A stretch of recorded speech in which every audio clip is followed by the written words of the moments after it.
Hello, imaginary audience! And welcome to this special edition of the Imaginary Podcast. Today we shall be playing the Text Adventure. Yes, this is, kind of a, done on the fly sort of, storytelling, kind of thing, where it's just kind of, Wilson says what's happening, and I kind of make decisions, pretty much. So Yes. It's basically like a hypothetical scenario, I guess, except we put a lot of work into this. Think of Dungeons and Dragons, except a million times less complicated because we're not doing all that much dice rolling, and it's more about the art of storytelling rather than playing a real game. The Yes. point is to tell a story, not to have an adventure. Well, the story usually has an adventure. Anyways, shall we start, I suppose?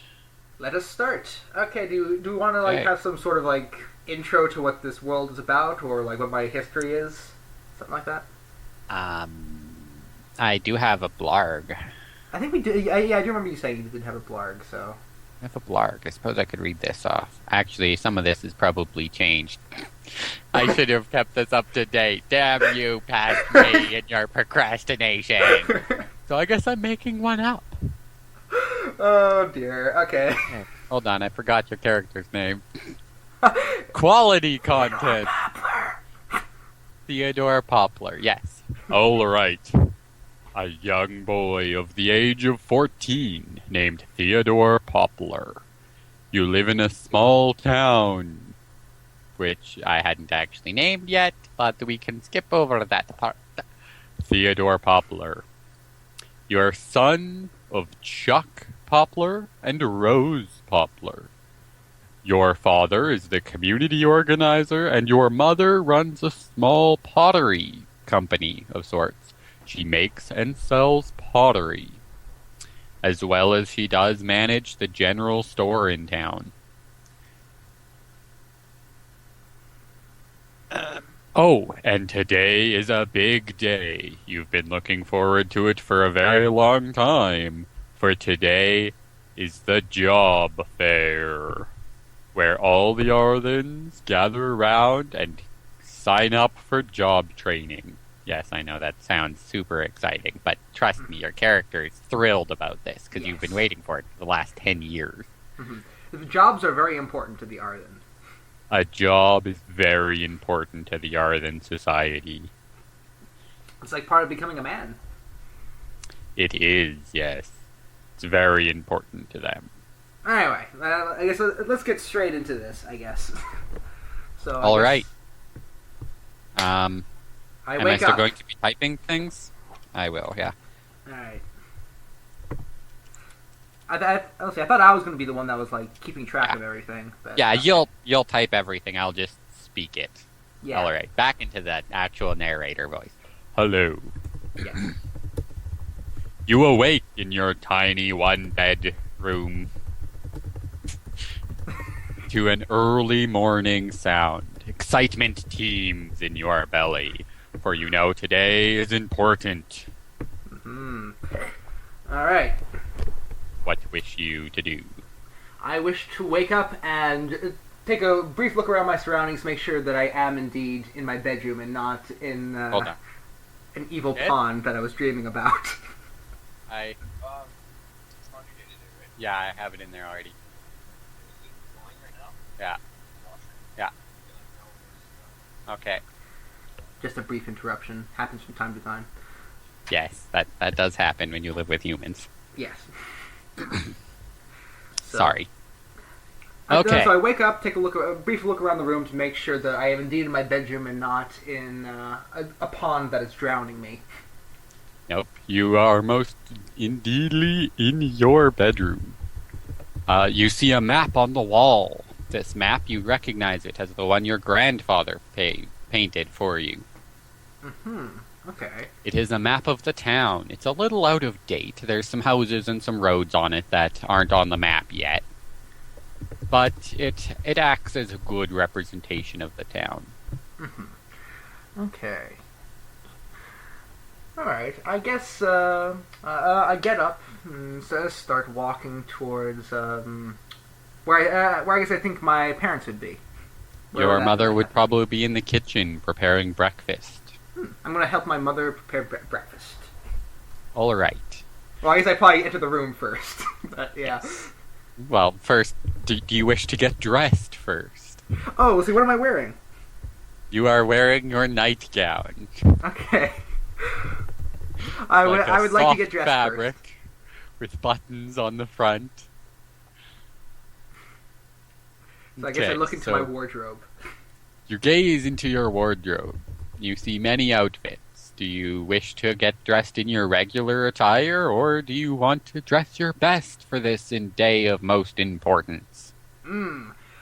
Let's see here. I want to make an outfit that seems cool. Okay. Well, I don't Whatever have a 14-year-old would think is cool. representation of this, as well as, societal differences. I don't... Okay, well... You pull out a clean, white pressed shirt. Your mother gave this to you just yesterday. You have yet to wear it. It is a soft cotton, with buttons down the front and a collar. Okay. You have a leather vest. Now, this vest was given to you by your father. And a pair of black, clean trousers. One of few pairs of pants that don't have stains on them. Yes, so we're not very good at cleaning our clothes, are then, I guess. Well, you're a messy little 14-year-old. Okay. Most of your pants have stains on them because you frequently play in the grass and get, tree sap all over your clothes. Yeah, because it's a lumber village. Yes. Okay, so it's clean white shirt, leather vest, and something. Black trousers. Black trousers. Alright, so I put those on, and, let's see here. Is there jewelry in my room? I guess, probably not, since I'm, a kid and likely to break things. On your dresser, you do see that there's a pendant. Now, this was your grandmother's pendant. It's a little girly, but you do wear it from time to time. Mm-hmm. It is a singular stone with a hole carved in it around a gold chain. I definitely put that on. All right. You are now wearing one girlish pendant. Yes. Alright, so now that I feel that I'm properly dressed... Oh, wait, no, I don't have a hat. Do I have a hat around? You look around and you do see a couple of choices of hats. You have a straw hat that you wove just the other day because you were bored. So you decided to weave a hat. Now, it's not the greatest hat. Well, in all fairness, you're not excellent at weaving. But you have that, as well as you have kind of a flat-top leather hat. It's a little old. It's got a hole in it. And it's where's the hole? Is it in the top so that it's if somebody's taller than me, they'll see that I have a hole in my on my hat, or is it kind of like? It's not a very large hole. Okay. So it's not too noticeable unless you're looking right at it. Okay, I put on the old leather hat. Okay, you are wearing one old leather hat. Okay. Do you wish to continue to the kitchen? I would like to continue to the kitchen.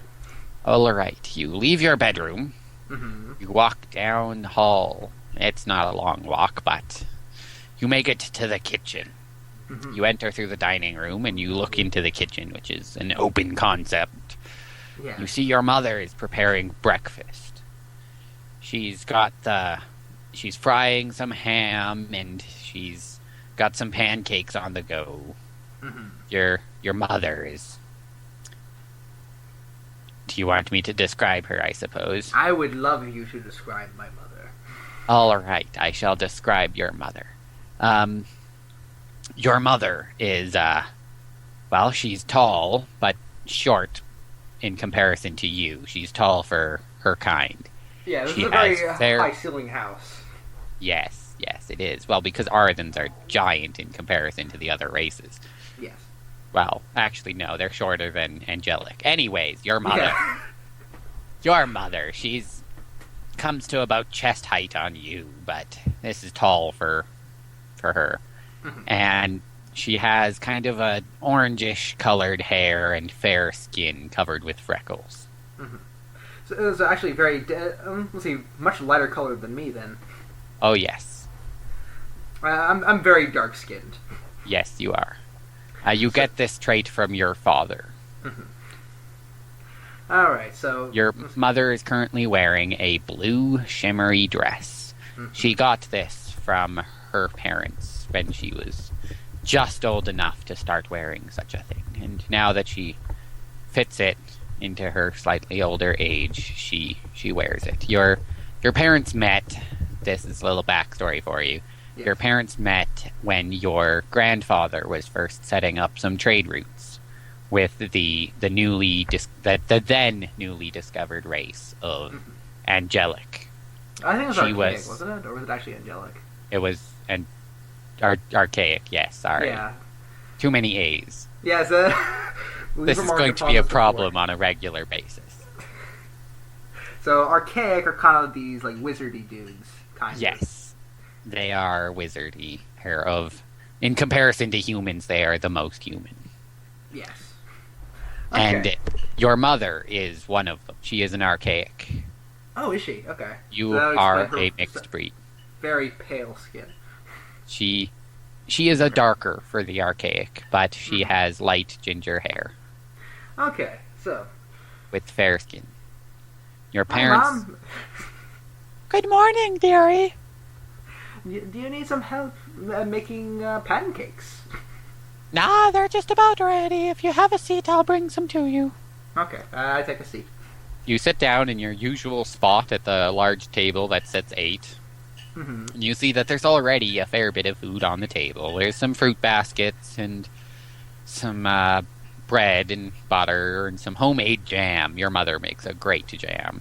Yes. All right. Well, let's see. Is it usually polite to wait till everybody's at the table before you start eating as an Arthen?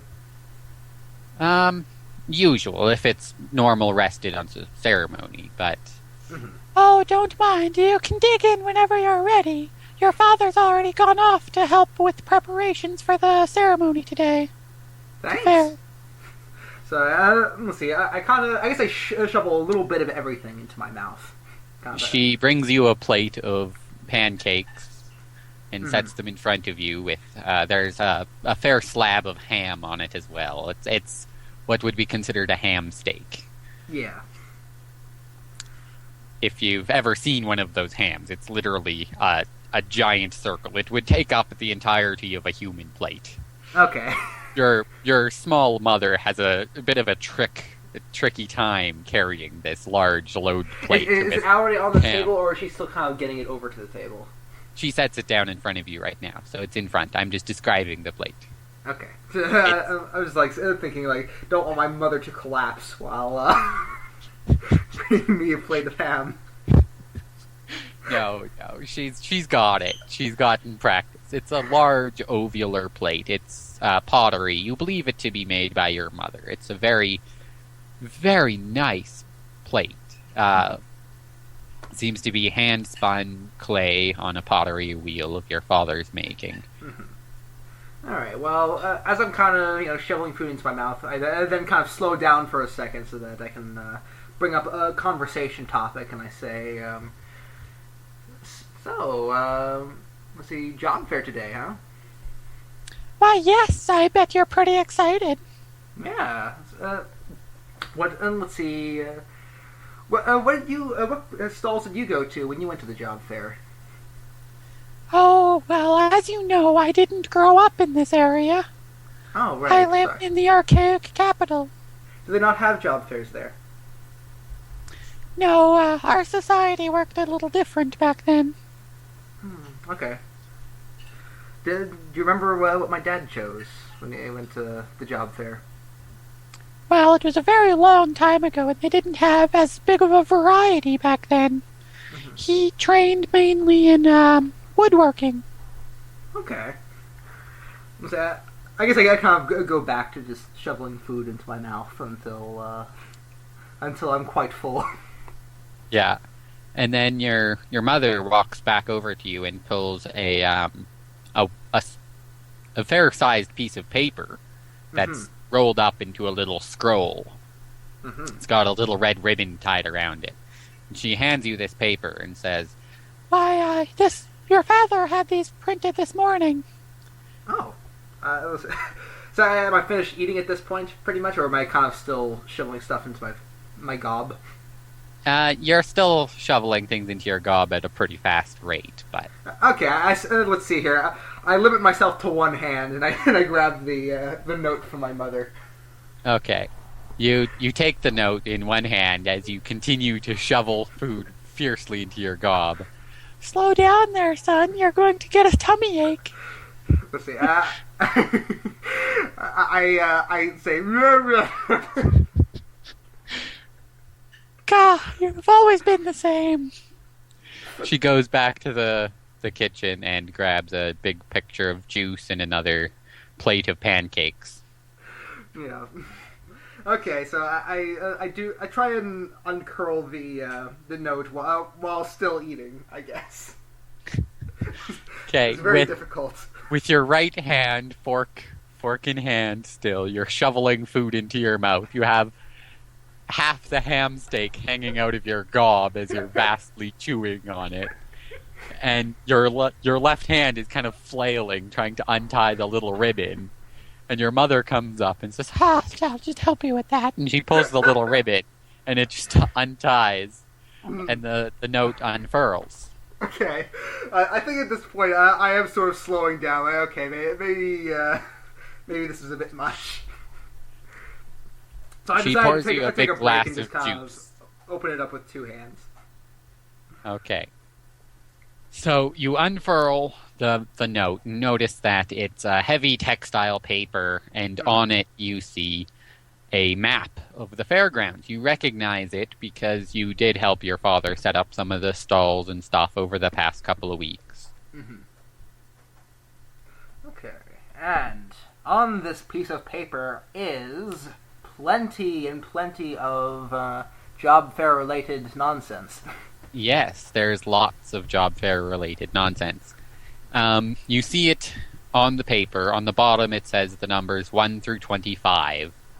All except the last having a number, a word, or a name next to them of a variety of jobs. And as well as there's a concession stand because the fair does go on for the entire day. Hey! Oh! Sorry, those are my dad. Your mother says, "Well, you must be excited, so don't worry about finishing all your food. I'll clean it up." See, If you wish to go ahead, you can. I insist that I help her clean up. Okay. Well, your mother's just sitting down to eat now, so she's not done either. Oh, okay, so it's kind of like... Okay. You don't have to worry about it, son. I know you're really excited. Just run ahead. Alright, wait for your friends. A big smile comes on my face, and I kind of, hop out of the room. Oh, and don't forget your money. Let's see here, I, do, a 90-degree turn. Go back to my room to look for the money. On your dresser, you see a small leather pouch filled with Arthen gold coins. Alright, I grab that and I guess put it into a pocket of some sort. I guess I put it in my pants pocket. Yeah, you put it into your trouser pockets. Yeah. Okay. So I guess I kind of walk out of the house. Yeah. So that would be the town map. That's this one. I can't actually stay zoomed in. I have to hold it down. There we go. Okay. You exit the house and you start making your way down to the job fair. You should be keeping the inventory up to date on the Google Drive. Yeah, let's see. I have it written in my notepad at the moment, but... Okay. If you want to open the one on the Google Drive and start adding things to that. Now would be a great time for a commercial break! Boop.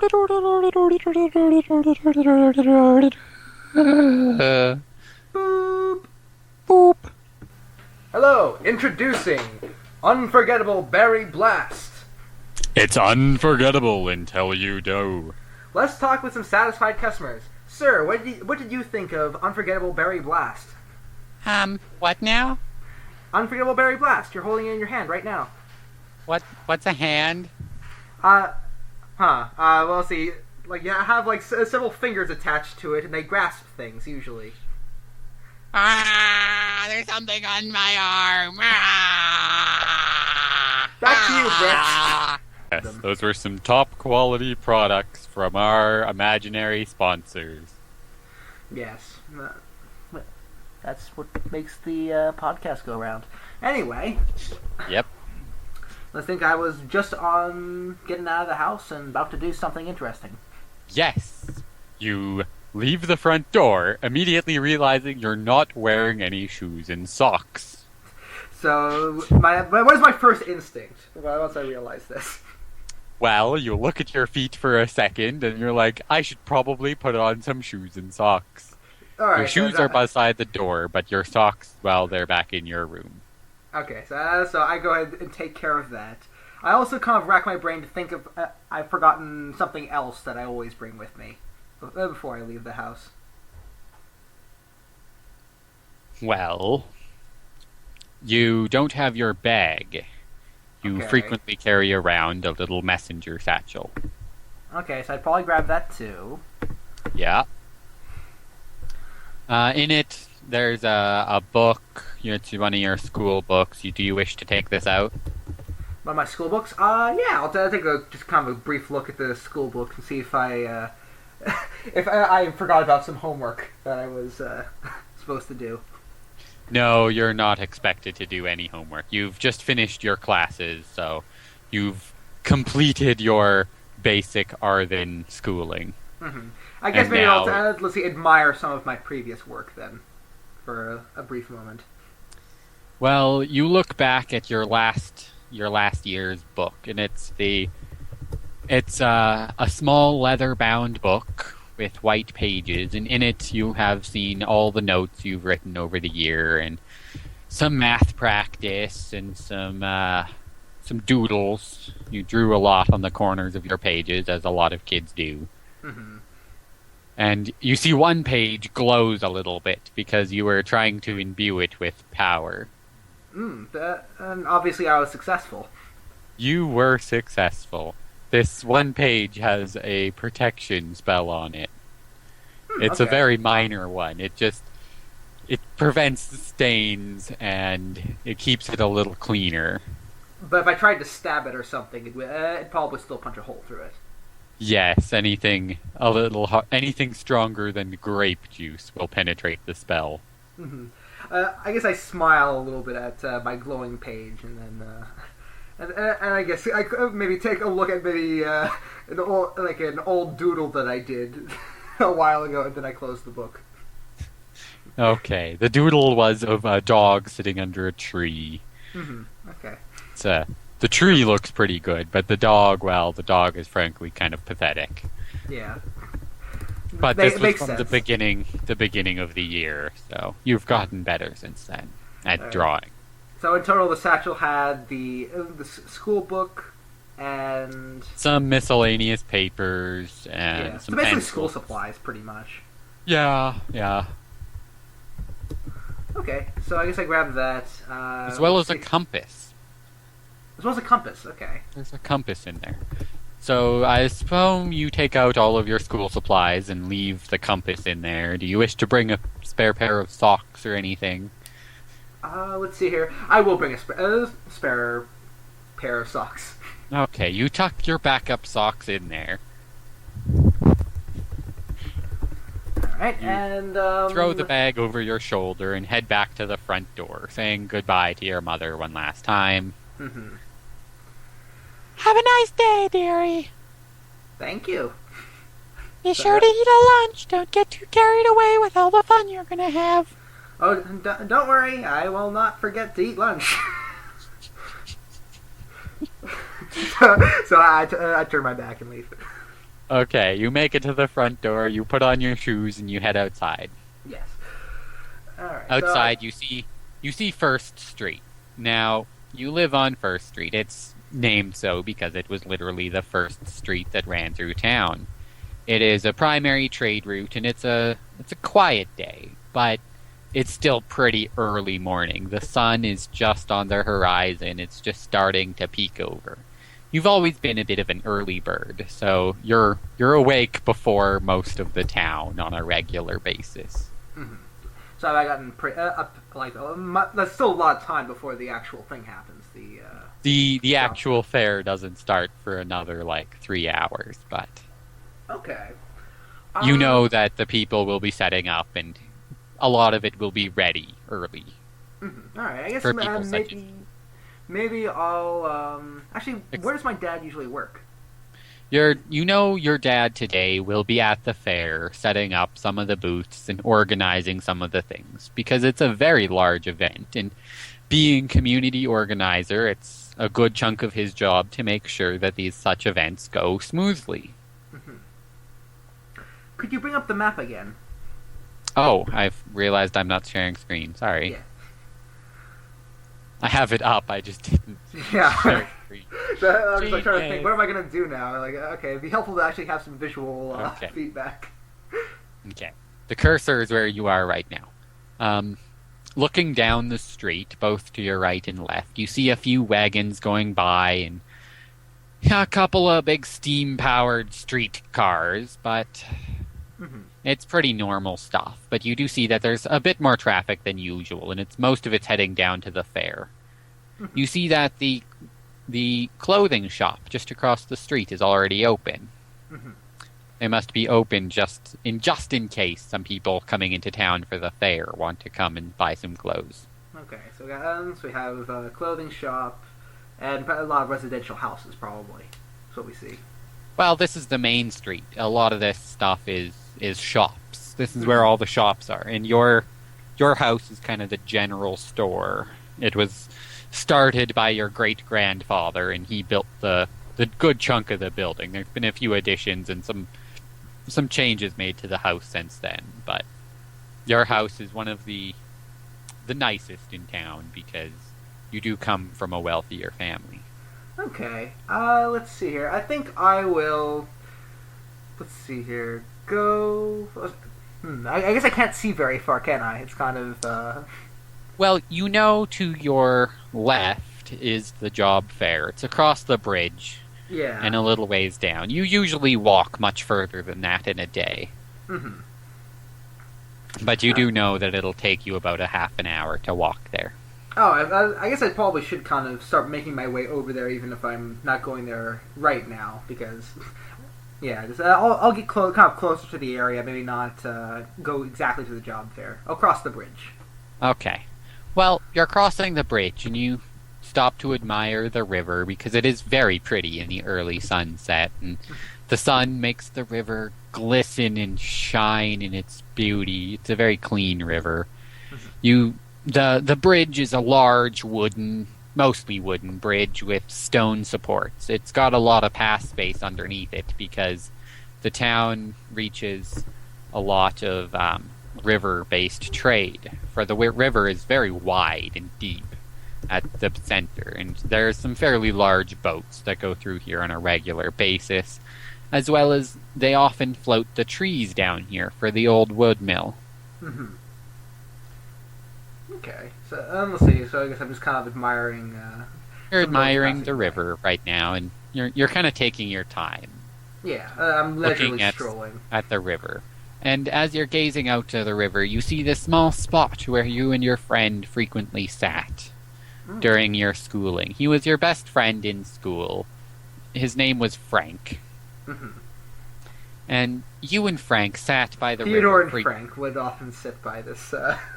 Theodore and Frank would sit by the river, and you'd fish. You had a fairly nice fishing rod, being of wealthier class, but Frank wasn't so fortunate. He came from kind of the poorer end of the family. His father worked at the mill, and his mother died when he was pretty young. Okay. But you gave him a fishing rod, and you remember this day specifically. It was his birthday, Hmm. and he didn't have very many friends, so he didn't throw a party or anything. But you still felt necessary to bring your best friend a present. Hmm. And you bought him a fishing rod because his wasn't very nice. Yes, it was like falling apart. It was positively ancient. Yeah, It was kind of rotting a little bit too. it was a homemade job. It kind of just was basically a string tied to a stick. Hmm. Where you got him one of the state-of-the-art ones that was traded from the archaic. It's imbued with a protection poppet and Hmm. has a nice copper cast crank on it. And the line is like micro diamond threaded, so it's almost unbreakable. It's rated for like a 500-pound fish. Hmm. And It's you- pretty good. Pretty good. You admit fishing that it was probably a little overkill, but you had the money to spend, so you didn't really worry about it. rod. So I have a question. Yes. Let's see here. Generally, like when it's kind of you're getting to the age where you're about to kind of get into training for your job, do you generally go away from the village, or is it kind of usually stay at the village to train? Well, there's many training opportunities in the village and out of the village, and it's more dependent on where exactly you want to spend the majority of your life. Hmm. Do you wish to stay in the village or spread your wings and explore the world? Yeah, that's a very good question. And you do know that this is one of the first years that the archaic companies are allowed to come and post job offerings and training in the Arthen communities. Hmm. Okay. I guess. You're going to continue walking to the festival grounds? I think maybe I'll stop by the fishing spot. I think and kind of I guess see if I can't put like a magic ruin into like a tree nearby. Okay. Well, you go down and sit by the bridge, because your fishing spot was pretty much underneath the bridge, because it was a nice shady spot. Mhm. You don't see any immediate trees, but you do see that there's some crude carvings into the stone foundation of the bridge. Mhm. Now, this is just old graffiti mostly, but some of it's rather fond memories of you and Frank sitting under the bridge. Do I actually notice any magic ruins there already? Well, there's just the ones carved into the bridge during its construction. It's normal protection things and longevity to prevent the erosion on the rock foundation and Hmm. prevent the wood from rotting. Okay. I guess I'll put. Let's see. Put in a ruin of. I don't know. Just a very bright, like a ruin that would create a lot of light. Okay, well, you reach into your satchel and take out your marker of sort. It's Mhm. it's a synthetic material of wax combined with some pigments and stuff, wrapped in a paper. Mhm. The humans, us, would call it a wax crayon, but Yeah. it's a little bit more complicated than just a wax crayon, and it's much thicker. Mhm. You grasp it and you quickly draft a rune of light. Mhm. You So generally, circle like, it. when these ruins are they kind of like very very specific, or do you kind of is there a bit of artistic license to these ruins? There's some artistic license to it, and it has to do a lot about the intended purpose by the creator. Okay. So you circle around the rune, and it starts to glow a little bit before fizzling out, because the spells on the bridge already are too numerous in count for another one to be added, and your marker quickly evaporates and disappears. Okay. So Because you remember that the bridge's spells of protection prevent you from adding more to it. that didn't work very well for the graffiti, apparently. No, that it's carved by people with more power than you. Okay. You were never really great at adding things. of magic, but you've managed a thing or two. Okay, I guess. So now you've sat here and thinking in your memories for a while, and you remember that the festival should be starting in like an hour. All right, I rush over to the festival grounds. Okay, well, you're running down the street, and one of your dad's friends comes by in his big steam truck. Now, he's hauling a trailer filled with wares to sell there. He runs one of the concession stands, or, well, the concession stand. So he's got all sorts of boxes of foods, and it's got a little stove that he's going to set up there. And he says, "Oh, hop on, I'll give you a ride." I know we're almost there, but Oh yeah, make it a bit quicker. I immediately wave him down and I guess jump into his tractor or whatever it is, his steam powered car. You jump onto the trailer, and you're just kind of standing on the back ledge holding on, and it's a bit of a bumpy road because the festival road down here isn't a well-traveled one. You make it to the festival, you say thanks, and he's off, and do you offer him a hand unloading? Ah, I'll see here. What kind of stuff is he unloading? Is it just kind of It's foods just and crates of food. Oh yeah, I give him a brief hand. Maybe I don't help him with like all of it, but I kind of make an effort to like show that I am thankful that he gave me a ride, I guess. Yeah. Well, thanks, Sonny. You unload a bunch of the crates and stack them over by his stall. He's stall 21. He pulls up in the parking area, and you help him carry over. It's quick work for you because you are of a stronger set. Yeah. All right. Actually, he's stall number 9, not 22. Okay, Forgot I so moved. Is it stall number 9, which is kind of like I guess in the eastern part of the. Yeah. Okay. So you carry over a bunch of the crates and the stove, and he says, "Oh well, thanks for your help. I think I can take it from here." Mm-hmm. No problem. Let's see. Let's see. Do you know of any particularly amazing stalls today? Like any cool little things to do? Well, I know Sophie's already started setting up her botanist stall. She always has cookies for all the kids if you want to swing by there. Let's see. I just kind of, without saying goodbye, I just immediately kind of walk in the direction of Sophie's. Okay. Well, Sophie was an early bird like you, so she's here. She's been here for a long time. She's well and set up, and she's sitting in her rocking chair, knitting. As you walk up to the stall, you see a few other kids hanging around, eating her cookies. Yes. Does she have, like, the cauldron out? Yeah, she has a small fire going in a cauldron on top of it. Okay, let's see here. Sophie, can we make a potion? Well, you weren't overly close to Sophie. I just kind of like slips out of my mouth like really loudly as I'm like halfway there.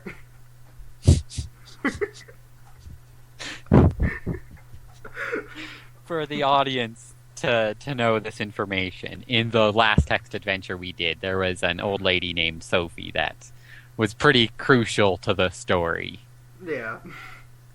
I suppose that it doesn't really affect my actions that much, but it's kind of going on in all of our heads, I guess. Yeah. So Sophie looks up from her knitting and she's like, "Oh, what was that, dearie?" Let's see, I put my hands around my mouth and I repeat what I just said. I'm still kind of... Oh, sorry. "Oh, I don't really have any potions to be made right now, but you can help yourself to a cookie." I look a little bit crestfallen. I'm trying to hide it, but I do take a cookie once I get over there. Okay, you walk up to the stand and notice that there's a big basket of freshly made cookies, and there's some runes underneath the basket keeping the cookies warm and fresh. Can I examine that ruin? Just to, I guess, take note of it. Well, you recognize it as a bit of a more complex rune. Sophie is very good at her magic, so she probably made these ruins without much harm or much effort at all. And you see on her stall there's a few little trinkets and things sold, and she's says to you, Oh, are you interested in learning botanism? as you bite into your cookie. Couldn't hurt. Well, if you take it in mind, come back and sign your name, and we'll start the lessons in summer. Okay. You look at the paper of people signing up for it, and there's about 12 or so kids signing up for botanism with Sophie. Yeah, I don't immediately sign it. I still kind of want to see what else is here. But, She's one of the only stalls fully set up at this point. Mm-hmm. All right, I guess I guess I kind of ask her about. I guess I start talking about ruins with Sophie, and I kind of ask her, "Have you ever started a fire with a ruin?" Well, a heat ruin can be a little dangerous if you're unaware of how they work. Mm-hmm. And if your intention is to start a fire, it's not too hard.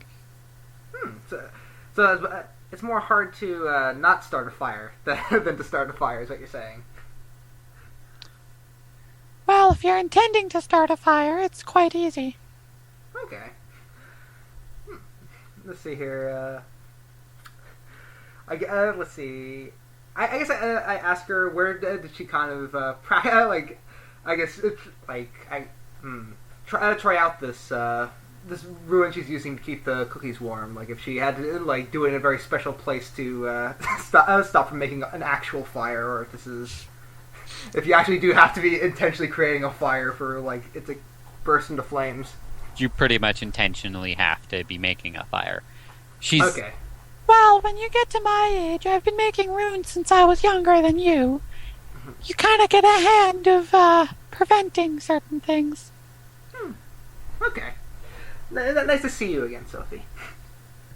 I'm playing a game with my friend. Can you go play? It's a game. Go play. It's a game you play. Go away. Shoo. Off with ye. This is the game that you play. Ding!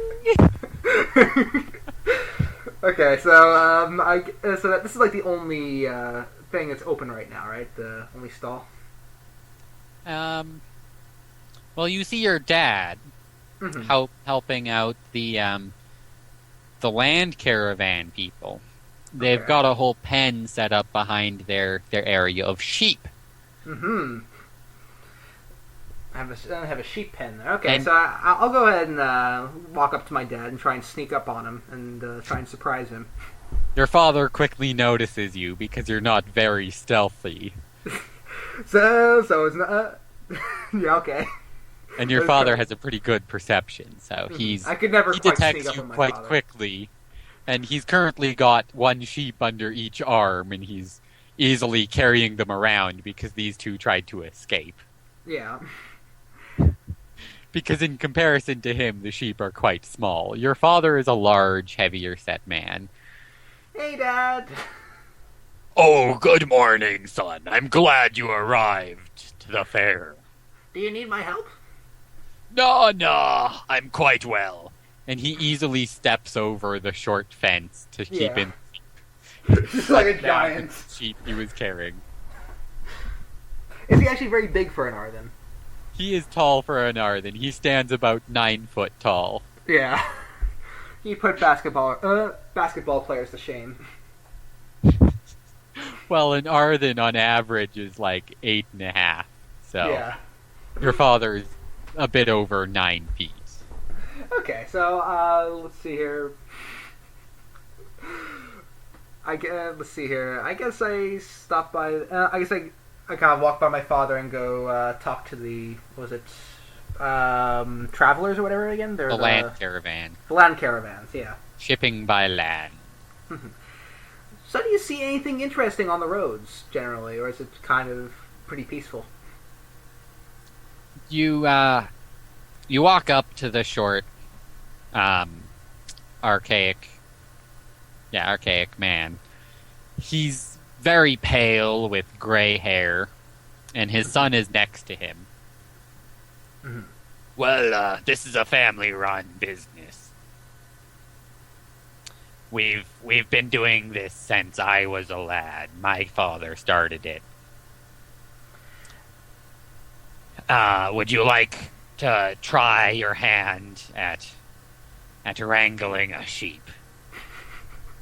Let's see here. It's more meant for the younger kids, but it's good practice in tying knots. Let's see. Poplar is very confused at this because in his mind he thinks wrangling a sheep involves basically tackling a sheep, and he's saying it's going to help me tie a knot. So there's like an obvious look of confusion on Theodore Poplar's face. He picks up a rope from a massive stack of ropes set on a crate next to the stall. Yeah. And he hands you the rope and says, "Try to tie a lasso into it and wrangle a sheep." You look over at the sheep and you see that all of them have numbers painted onto the side of it. Mm-hmm. And he says, "Oh, try to catch number 14." All right. You see 14 is kind of walking in circles over at the far end of the pen. Mm-hmm. Okay, so let's see here. What would be like a standard distance to actually try and wrangle them? Is it, like there's plenty of rope, right? Yeah, there is. Okay, so what would be a standard distance to catch a sheep at? I guess wrangle a sheep. Well, if you step right up to the fence and just throw from there. Mm-hmm. But make sure your knot is good and tight. Okay, so and aim for the hind legs. Let's see. I do start tying my my noose here. My my sheep noose. Okay. Well, you start tying your sheep noose, as you put it, and you do manage to tie a slip knot of sorts. Mm-hmm. So you tie it in such a manner that if you do pull on the loop, it gets tighter. Okay. You step up to the fence. Actually, I am going to maybe take a couple steps back because I want to look impressive. So I'm making it intentionally harder for myself. Okay, so you take a couple steps back and you kind of look at the rope, and you're not quite sure how to throw a rope in a manner that'll actually catch a sheep. I wing it. Okay. I'll roll again. Okay. Okay! You kind of hold the rope all in one hand, but loosely on top. In front of you, with your left hand, you hold the whole coil of rope. Now, it's a thin gauge rope. Okay. But you can hold it quite well. You kind of swing the other one around with your hand around the knot, and you kind of toss it at the sheep. Mm-hmm. You're aiming for 14, and he seems to just kind of almost move right into your knot, and it lands around his butt, and you pull, and he kind of falls on his face, and you manage to kind of get his back leg tangled in the rope. Okay. And the man says, "Oh, well, jump the fence and try to tie his front legs." Okay, so I do that. We'll see. I do a leap over the fence and start running over to the sheep. It's a short fence, so it's not much of a... It's very unnecessary leap. Yes, it's very. You scare some of the sheep in doing so. Yeah. They're kind of running around and making all sorts of baaing sounds. You run up to the sheep, and you're going to try to tie it? Yeah. Okay. Well, you're looping the rope around their front legs, and I'm doing this all very fast, by the way. So. Huh? I'm doing this all very fast, by the way. Like it's a competition. Yeah. Well, you're trying to tie the noose, the rope around his legs, and it's getting tangled, and you end up kind of tying your own arm somehow. I don't really know how you manage this, but you've tied your own left arm to the sheep's butt. I shout for help. The man quickly enters the pen and runs up to you and starts untangling you from the sheep. The sheep's panicking and flailing and kicks you in the chest. You're a pretty big guy, so it doesn't really hurt all that much. but it hurt my feelings. You're sitting on the ground, and you're kind of looking upset, and the guy is untying you. Oh my, well, this is the son now. Yeah. He's well under half your height. It's a skinny man. The rope looks very thick in comparison to you. Mm-hmm. So what were you describing? You were saying that the son was very short? What? Yeah, he's short. He's like Okay. half your height. Mm-hmm. You could crush his entire head. You could crush his entire head in your one hand. Oh my. Well, let's get you untied There. And he's pulling on the rope, and he quickly gets you untied and loops the rope back up. Mm-hmm. And the sheep kind of grunts at you and trots off a little bit. It's a very unhappy sheep. Yeah, he's not happy with you. I ask the short son, what did I do wrong? Well, it really just takes practice. It wasn't bad for your first try. Let's see here. I ask if I could try again. Oh, sure, have at it. All right. This time, let's see. I'm a little bit more somber and not as excited, but I do kind of try it again. But this time, do it properly. Okay. You step out of the fence, and you step just close to the fence. And the kid says, Oh, aim for number 12. He seems to not be paying attention. Okay, so I aim for number 12. Let's see. Put it like I guess throwing the thing like what is it, like whipping it around my head in several circles like you see a cowboy do, and I toss the rope. And now is a great time for a commercial break. All right, we'll be back after these commercials. Diddly-doo, diddly-doo. Boop, boop. Cotton candy, the sweetest treat you'll never eat. Why? I want to eat cotton candy. No, Dad, you cannot. No, Daddy, why? Fuck off. The co-optional, no, not. Welcome back from our wonderful commercials. You've been listening to the Imaginary Podcast. Special Edition, Part 1. Tune in next time for the wonderful conclusion. Do you have anything to say? Due to an egregious error by the editor, we almost mislabeled the podcast, so, yeah. Oh yeah, This yes, is we the- did do that. This is the Imaginary Podcast, not the co-optional podcast. And we apologize for any brand confusion or what appears to be a copying of pieces from other podcasts. Yes, sorry, Mr. Total Biscuit, Simon Lane, Lewis Brindley, and others.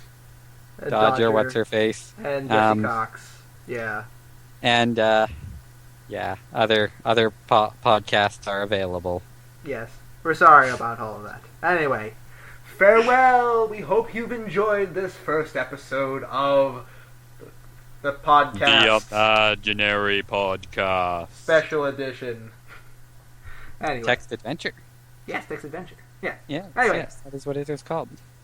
Goodbye. And hope to see you next time. Bye.